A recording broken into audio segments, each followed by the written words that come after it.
Hello students, आज हम class 9 की साइंस की वर्कशीट नंबर 43 कर रहे हैं। 25 अक्टूबर के लिए आई है। इसमें हम चैप्टर 2 का रिवीजन कर रहे हैं। आज का हमारा टॉपिक है मिश्रण। चलिए बच्चों शुरू करते हैं। वैज्ञानिक रूप से पदार्थों के शुद्ध होने का अर्थ है कि उनके सभी कणों की रासायनिक प्रकृति एक समान है। जैसे कॉपर सल्फेट शुद्ध पदार्थ है, किंतु शुद्ध दूध या घी में ऐसा नहीं है। दूध, जल, वसा, प्रोटीन आदि पदार्थों का मिश्रण है जिनकी रासायनिक प्रकृति भिन्न है। हमारे आसपास के अधिकतर पदार्थ मिश्रण के रूप में ही है, जैसे हवा, मिट्टी, दूध आदि। ऐसे पदार्थ जिनमें उपस्थित कणों की रासायनिक प्रकृति एक जैसी ना हो, उन्हें हम अशुद्ध पदार्थ या मिश्रण कहते हैं। हम अपने आसपास अनेक प्रकार के मिश्रण देखते हैं, जैसे दूध, जल, वसा, प्रोटीन, हवा, मिट्टी। ये सभी मिश्रण हैं और इसमें अलग अलग प्रकार के पदार्थ उपस्थित होते हैं। मिश्रण को हम दो में कैटेगराइज कर सकते हैं, समांगी मिश्रण और विषमांगी मिश्रण। पहले इसकी डेफिनेशन देख लेते हैं। ऐसे पदार्थ जिनका निर्माण दो या दो से अधिक पदार्थों, शुद्ध तत्वों या यौगिकों को मिलाने से हुआ हो, जिनमें कोई रासायनिक अभिक्रिया न हो, मिश्रण कहलाते हैं। इन्हें भौतिक विधियों द्वारा अलग किया जा सकता है, जैसे समुद्री जल, मिट्टी, हवा, मिश्र धातु। हम यह कह सकते हैं कि ऐसे पदार्थ जिनमें दो या उससे ज्यादा पदार्थ उपस्थित हों, ये पदार्थ तत्व या यौगिक कोई भी हो सकते हैं, तो इनके सिर्फ मिलाने से नया पदार्थ ना बना हो, सिर्फ इनका मिश्रण हो, उसे ही हम इन्हें इसका मिश्रण कहेंगे। क्योंकि यह रासायनिक अभिक्रिया द्वारा नए पदार्थ में परिवर्तित नहीं हुए हैं, इसीलिए हम इन्हें भौतिक विधियों द्वारा अलग कर सकते हैं, जैसे उबालना, छानना, ठंडा करके या गर्म करके। इनके उदाहरण हैं समुद्री जल, मिट्टी, हवा, मिश्र धातु और दूध इत्यादि। मिश्रण दो प्रकार के होते हैं, समांगी मिश्रण, विषमांगी मिश्रण। ऐसा मिश्रण जिसमें उसके घटक एक दूसरे में एक समान रूप से व्यवस्थित हो, उनकी पहचान आसानी से करना संभव ना हो, जैसे चीनी, नमक, पानी का मिश्रण, हवा इत्यादि।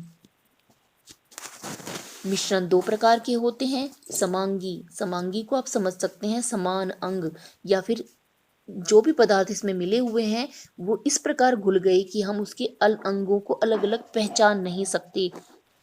जैसे चीनी और जल का मिश्रण जब बनाया जाता है तो हम जल और चीनी को अलग अलग नहीं पहचान सकते, चीनी उसमें घुल जाती है। पूर्ण रूप से घुलकर जो मिश्रण बनता है उसे हम समांगी मिश्रण कहते हैं। विषमांगी मिश्रण ऐसा मिश्रण जिसमें उसके घटक एक दूसरे में असमान रूप से व्यवस्थित हों और उनकी पहचान आसानी से करना संभव हो, जैसे चीनी और रेत का मिश्रण। दूसरे प्रकार का मिश्रण विषमांगी है। विषम अंग यानी कि उसमें उसके अंदर उपस्थित अंग या पदार्थों को हम अलग अलग देख सकते हैं और पहचान सकते हैं। जैसे अगर हम चीनी और रेत को आपस में मिला दें तो हम उसके रंग, आकार से भी दोनों को अलग अलग पहचान सकते हैं कि ये चीनी के कण हैं या रेत के कण हैं। इसी प्रकार गंदा पानी, नमक और लोहे की छीलन का मिश्रण भी विषमांगी मिश्रण होता है। अब इससे संबंधित कुछ प्रश्न दिए गए हैं, स्वयं को जांचिए। मिश्रण क्या होता है और यह शुद्ध प्रकार से किस प्रकार भिन्न है?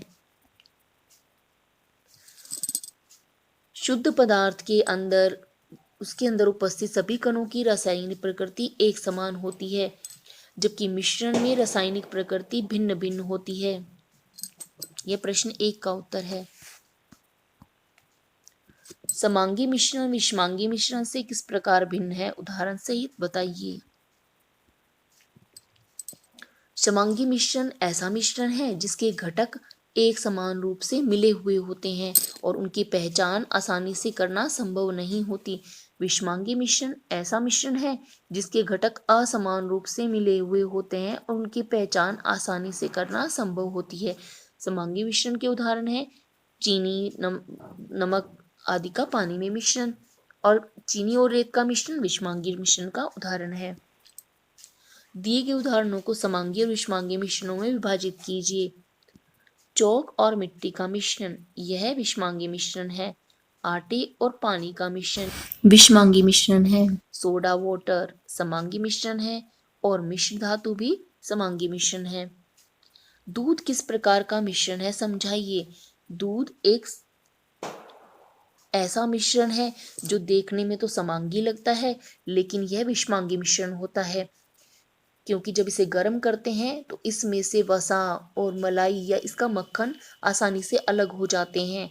इसका मतलब इसके ये सभी घटक इसमें अच्छे प्रकार से मिले हुए नहीं है। आज की वर्कशीट में बच्चों में इतना ही करना है। जल्द ही नेक्स्ट वर्कशीट के सॉल्यूशन के साथ मिलेंगे।